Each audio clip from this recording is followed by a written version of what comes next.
सीताराम सीताराम सीताराम। हे राघव, तुम तामसिक और राजसिक त्याग के बारे में जान चुके हो।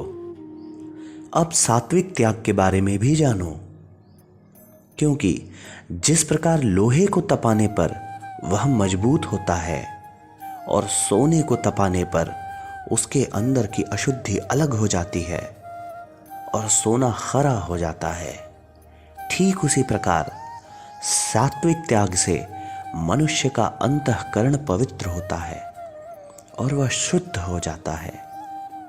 अब तुम सात्विक त्याग को जानो।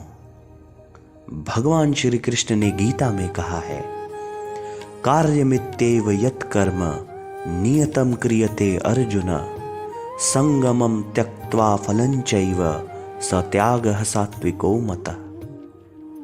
अर्थात यहां भगवान श्री कृष्ण कह रहे हैं कि हे राघव, शास्त्रों में कहे गए कर्मों को ही निर्धारित कर्म या नियत कर्म कहा जाता है और ऐसे कर्मों को करना ही मनुष्य का कर्तव्य होता है, जिसे हर व्यक्ति को करना चाहिए। जैसे किसी माता द्वारा उसके बच्चे का पालन पोषण ये माता का कर्तव्य है, ये माता का निर्धारित कर्म है। सात्विक त्याग तामसिक और राजसिक त्याग से भिन्न है। जहां तामसिक और राजसिक त्याग में कर्मों का त्याग है, वहीं सात्विक त्याग में कर्म को करने से उसके फल के प्रति आसक्ति का त्याग है, फल की इच्छा का त्याग है।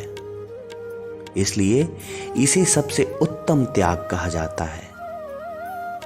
यही वो त्याग है जिसे करने से करने वाले मनुष्य की बुद्धि और शरीर की शुद्धि होती है, क्योंकि ऐसा व्यक्ति जो अपने कर्म को कर्तव्य समझकर करता है और उस कर्म में लिप्त नहीं होता, उस कर्म के फल की आसक्ति से बंधता नहीं, ऐसा करने से उसका अंतःकरण पवित्र होता है। इसलिए हे राघव, तुम धर्म पूर्वक अपने नियत कर्मों का पालन करते हुए ईश्वर का नाम जप करो। अपने कर्मों का कर्ता ईश्वर को जानो और अपने कर्मों के होने वाले फल से न बंधो।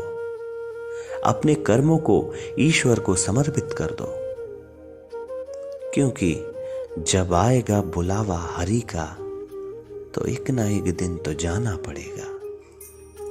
सीताराम सीताराम सीताराम।